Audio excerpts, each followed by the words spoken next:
there's no way they could have known that. I didn't tell anybody. My wife, my producers, not even my kids. I didn't tell anybody.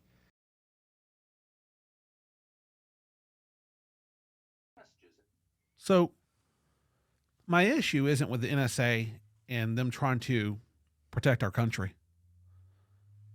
But if you're going to do it, shame on you for leaking it to the New York Times or to some reporter. Do your investigation, look into it, and that's it.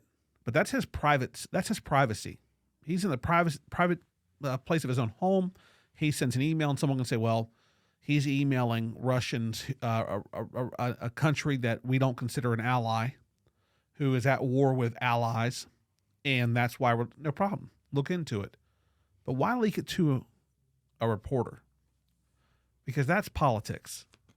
And I don't think our Department of Defense should be in the game of politics and releasing someone's private information. So the question is that a Fourth Amendment violation? Which I just happen to have. This is what Rush Limbaugh used to say, my nicotine-stained hands. And I'd never be a Rush Limbaugh because he was really, really good at least being able to speak coherently. The right of the people to be secure in their persons, houses, papers, and effects against unreasonable searches and seizures shall not be violated.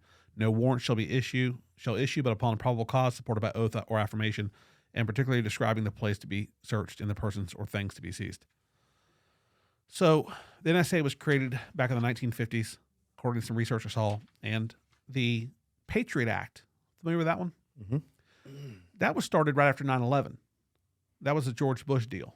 And its purpose is fine, right? Its purpose is to protect our country, to allow our intelligence arms to be able to communicate, because that was one of the issues with that, was that the intelligence agencies didn't communicate, and this was allows them to collaborate. But the concern is when you're infringing on the rights of citizens of this country. And it just appears, when you look at government, and it's not just, right wing or left wing, but the government as a whole has become so political and using the powers and its authorities to overreach and potentially, walk all over, run all over, dig all over citizens' rights and private. They should have some expectation of privacy. And I feel like for Tucker Carlson, he didn't have that.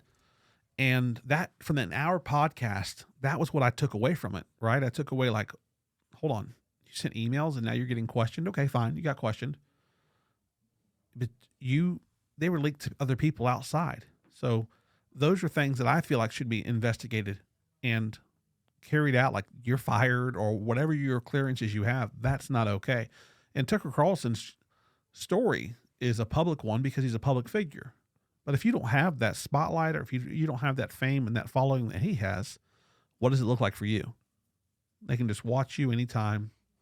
And maybe if you've got some, political adversaries or people that are out to get you for whatever reason, they've got ammunition by abusing their authority and power. So those are kind of my thoughts. On these podcasts, I typically kind of do little interview style stuff and don't get into some deeper stuff, but that caught me off guard. And I'm, not saying I'm a Glenn Beck or Tucker Carlson fan, but that story kind of resonated. So can you talk about what the Patriot Act is for those who don't know?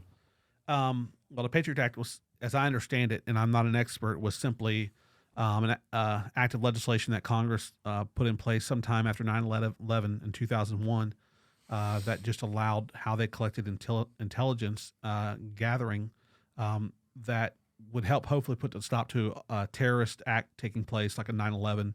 Through the NSA. Well, is that what it says? I'm pretty sure that's who it's through. Well, and so if it is, wonderful. And it's like getting on airplanes, right? You used to walk right on the airplane. There was no going through TSA, right? Mm-hmm. You do now, but you didn't have to, right? And I only flew a couple times before all this took place. In 1999, I flew to New York City, and that was the first time. That was my second time on an airplane.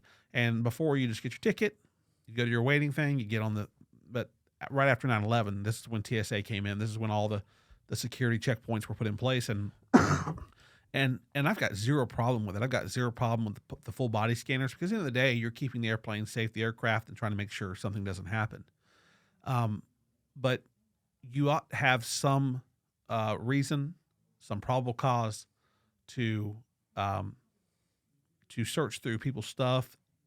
And in Tucker's case, I would say it's political. I'd say it's political. I'm not sure if there's another, and I may be wrong. They may look through all the journalists, but he got a call from the New York Times, and I'm not sure if there's not another journalist, because Tucker is considered somewhat conservative.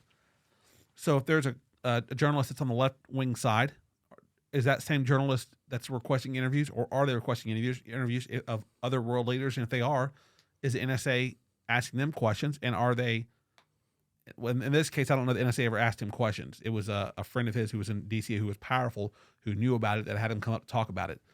But is the NSA doing the same thing across the board?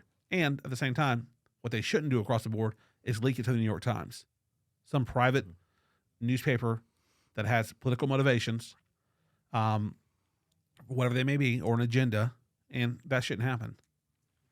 I was watching a podcast with Lex Friedman and Tucker Carlson, and Tucker started talking about how when he was in Russia to interview Putin, he had dinner in his hotel room with Edward Snowden. And if you don't know who Edward Snowden is, he's the guy who was essentially the whistleblower for, or he worked for the NSA, I believe, and basically leaked information to the people about how the U.S. government is using basically spyware technology to be able to read all of our text messages, listen in on all our phone calls, see what's going on through our iPhone cameras, et cetera, et cetera.